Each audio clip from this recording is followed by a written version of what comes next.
अस्सलाम वालेकुम दोस्तों, मैं हूं मोहम्मद आज़म एडवोकेट और आप देख रहे हैं लीगल इन्फॉर्मेशन। आज हम डिस्कस करेंगे कि क्या ऐसा हो सकता है कि अगर हमने एक दावा जो है वो सिविल कोर्ट में या किसी अदालत में फ़ाइल किया है जो कि दीवानी नौयत का है और वो डिसाइड हो गया, तो क्या सेम इशू पे सेम कॉज ऑफ एक्शन पे फिर से हम उसी पार्टी के ख़िलाफ़ जो है सेम दावा किसी और अदालत में किसी और शहर में जाके फ़ाइल कर सकते हैं? क्या ऐसे हो सकता है कि अगर जो है वो अदालत ने हमारा दावा जो है वो डिसमिस कर दिया है, या हम ऐसा रिलीफ जो हमने उसमें क्लेम किया है वो हमें नहीं मिला, तो क्या फिर उस इशू पे या जो हमें रिलीफ नहीं ग्रांट किया गया अदालत की तरफ से, या जो हमारा दावा डिसमिस हुआ है उस बेस पे हम नया दावा जो है फाइल कर सकते हैं? इसमें कोई बार तो नहीं है? तो इसके लिए आज हम पढ़ेंगे सेक्शन 11 ऑफ सीपीसी या सिविल प्रोसीजर कोड, और आज हम पढ़ेंगे रेस जुडिकेटा। अब रेस जुडिकेटा क्या है?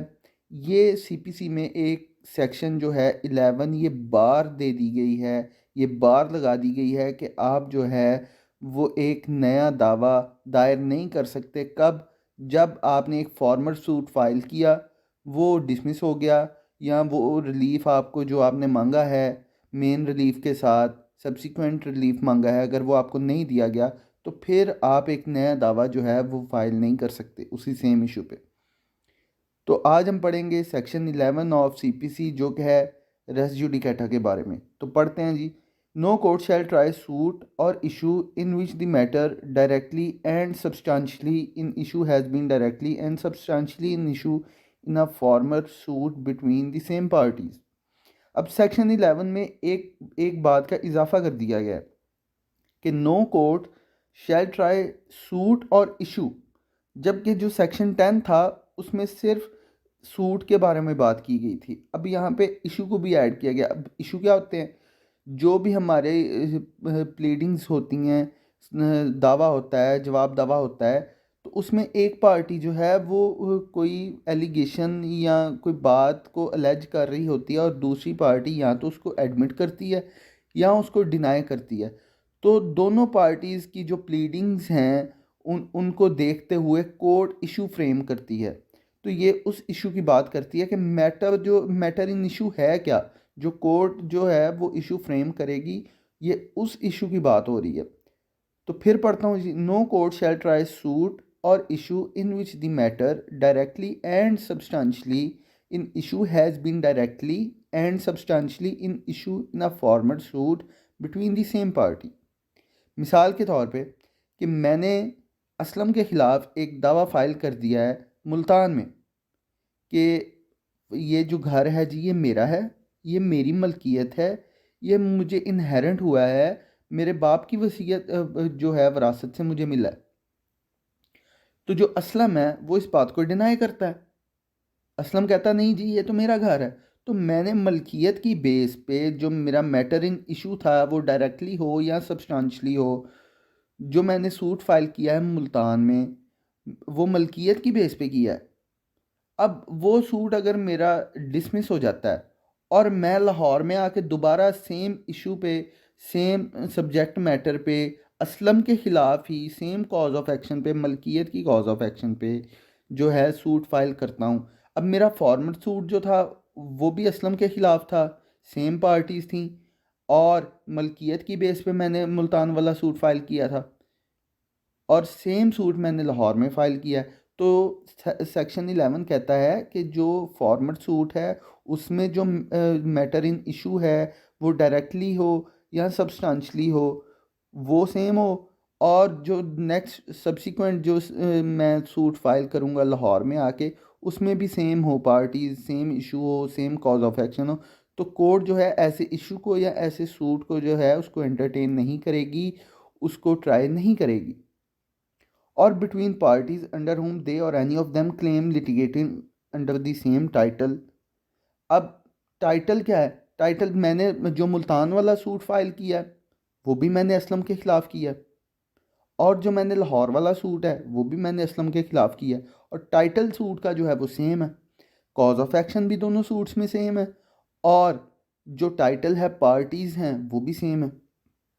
In a court competent to try such subsequent suit or the suit in which such issue has been subsequently raised and has been heard and finally decided by such court।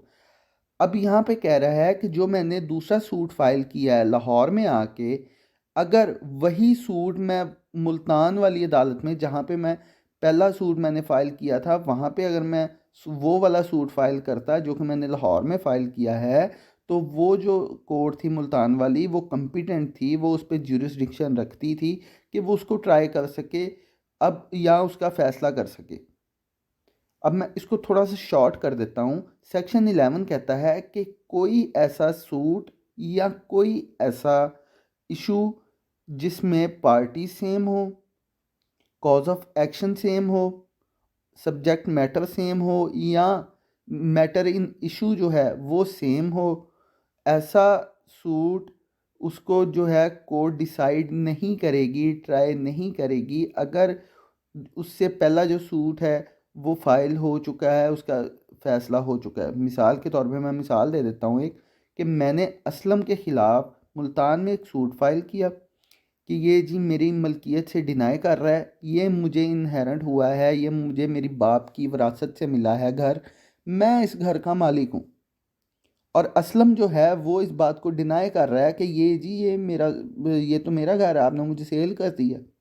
अब मैं मलकियत की base पे मुल्तान में असलम के ख़िलाफ़ एक suit file करता हूँ और वो जो सूट है वो डिसमिस हो जाता है।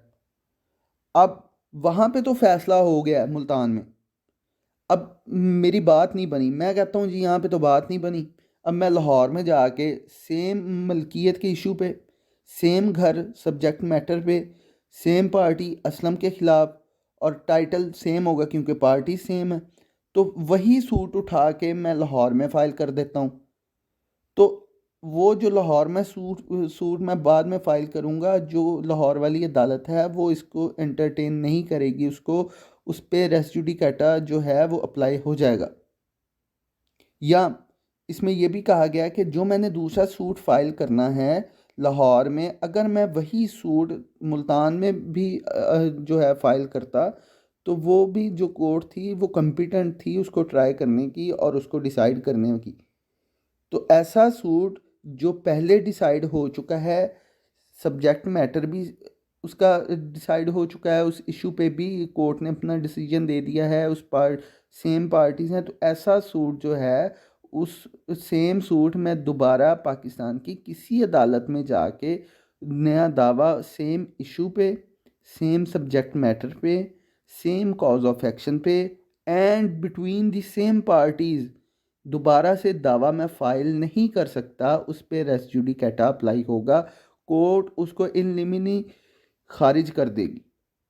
अब आगे इसकी जो एक्सप्लेनेशंस हैं वो पढ़ते हैं, वो क्या कहते हैं। जो इसकी पहली एक्सप्लेनेशन है वो कहता है जी कि the expressions former suit shall denote a suit which has been decided prior to the suit in question whether or not it was instituted prior there to.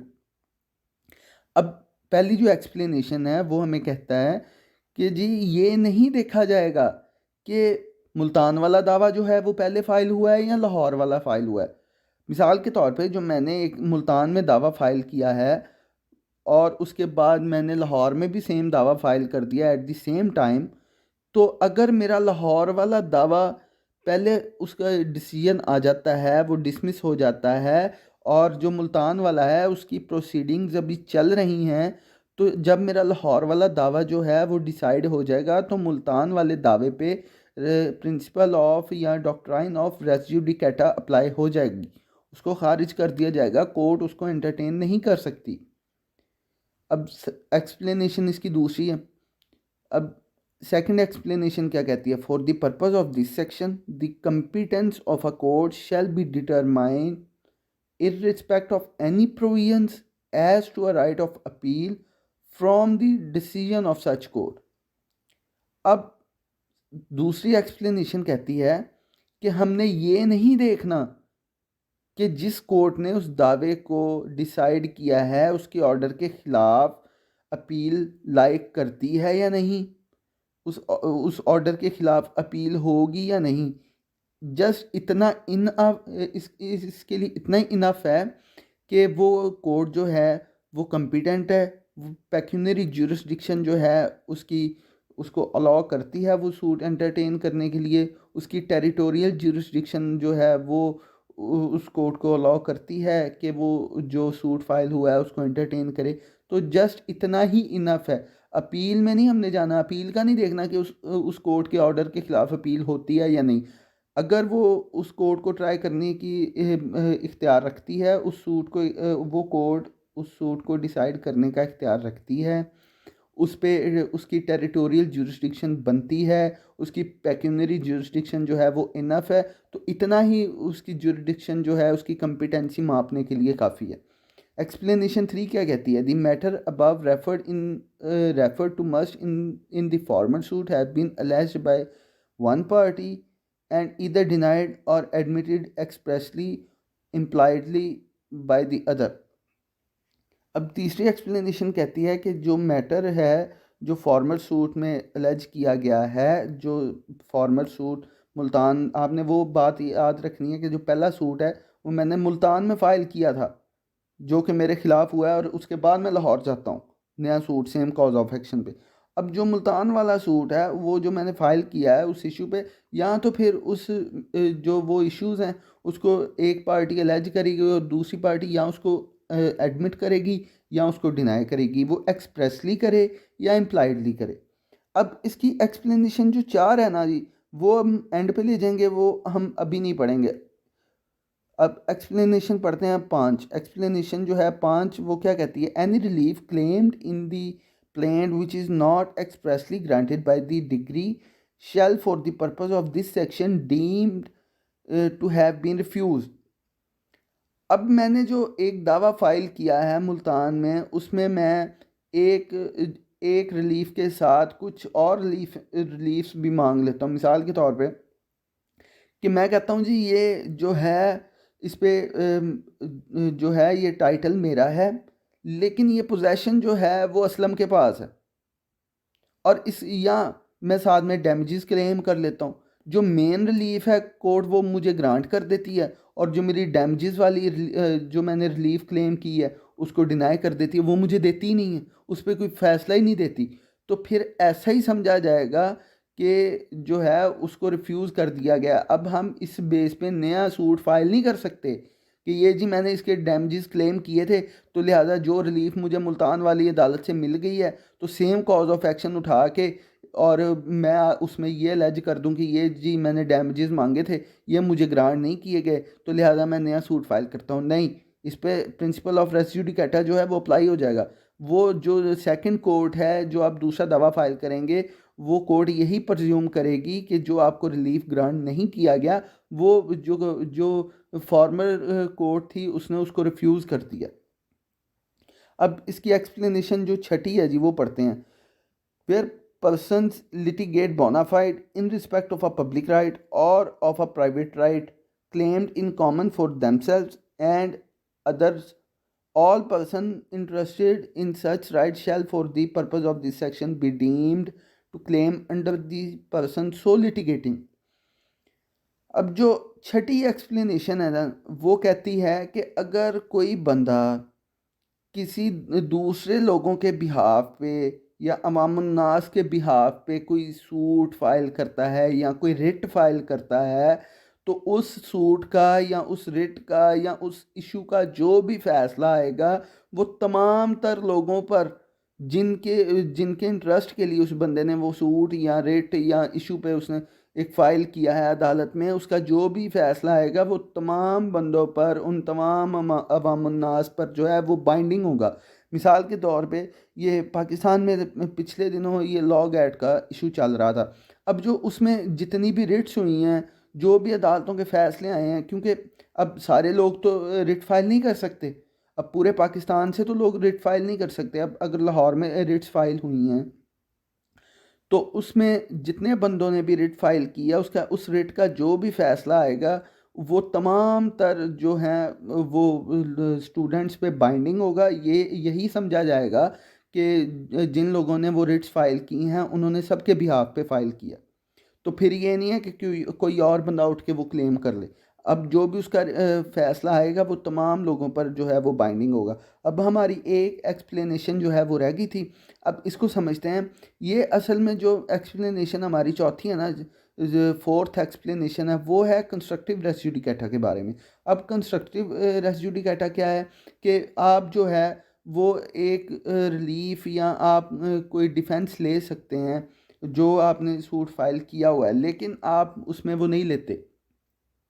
तो अगर आप सेम कॉज ऑफ एक्शन उठा के या उसमें थोड़ी सी changing करके दोबारा सूट फाइल करते हैं तो क्या फिर रेस जुडिकाटा जो है वो अप्लाई होगा? तो इसके लिए आज हम अब हम पढ़ते हैं कि जो इसकी एक्सप्लेनेशन जो फोर्थ है वो क्या कहती है जी।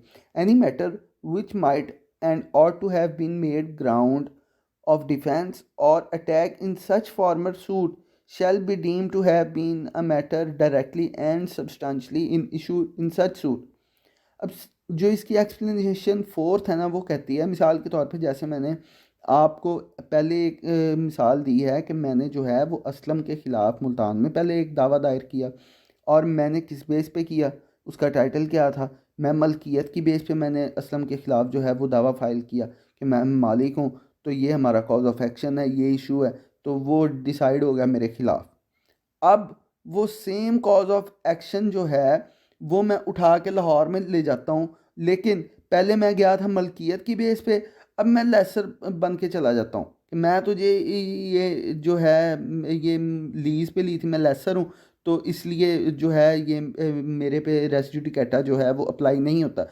फिर जो सेकंड कोर्ट है वो ये कहेगी कि ये तो आप अपना डिफेंस जो है या अपना जो इशू है वो फॉर्मर सूट में भी अलेज कर सकते थे, तो वहाँ पे आपने क्यों नहीं किया? तो इस बेस पे फिर भी आप पे जो है प्रिंसिपल ऑफ रेस जुडिकेटा जो है वो अप्लाई होगा। ये जो एक्सप्लेनेशन फोर्थ है ये कंस्ट्रक्टिव रेस जुडिकेटा के बारे में, कि अगर आप कोई ऐसा डिफेंस कोई ऐसी बात जो है वो अलेज करते हैं अपने सेकंड सूट में, जबकि आप वो बात वो डिफेंस या वो अटैक जो है वो आप फॉर्मर सूट में भी ले सकते थे, आपने वहाँ पे नहीं लिया, तो फिर जो है वो जो सेकंड कोर्ट होगी वो आपका सूट फिर भी एंटरटेन नहीं करेगी, फिर भी आप पे प्रिंसिपल ऑफ रेस जुडिकेटा जो है वो अप्लाई होगा। तो ये जो था ये बड़ा इम्पोर्टेंट सेक्शन जो है वो सीपीसी में है, ये इसको स्टार ऑफ सेक्शंस भी कहा जाता है। तो ये उम्मीद करता हूँ मैंने आपको कुछ समझाया होगा।